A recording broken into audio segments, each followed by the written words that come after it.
All right, guys, this 2x4, this 4x4 came in with some tire marks and some damage. So I'm going to sand it down real quick to show you what.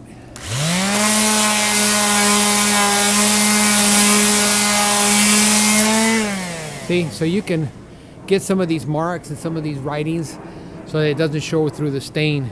So I'm just going to touch it up on some areas that have either too much writing or skid marks from the forklift or whatever, or maybe in transport on my trailer. I'm not sure.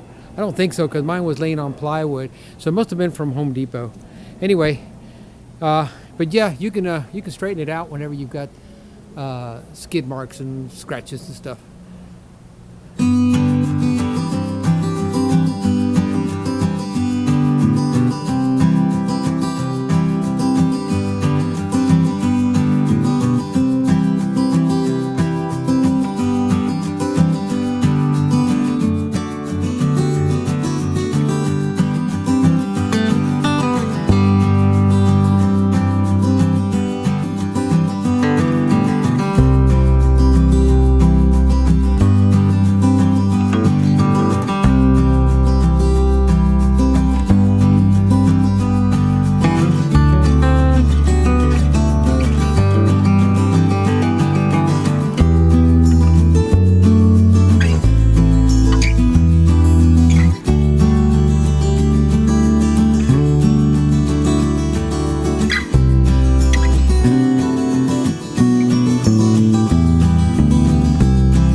Tell your mama I got you your Arbor.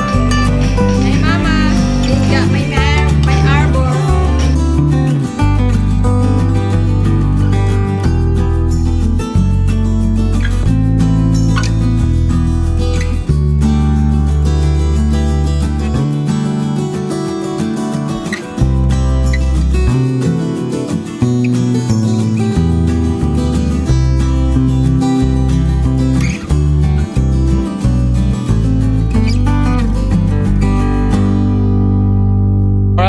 My wife has it all stained. It got kind of dark last night, so I'm actually doing the closing today. But this is what it's going to look like. It's going to go in that little area later on this afternoon. I'll have some more pictures of that. And that's the swing. That's the swing that's going to be in this area right here. Okay? So stay tuned and you'll see what that's going to look like. Oh, and we're going to put the support corners, and we're gonna do string lights on top later.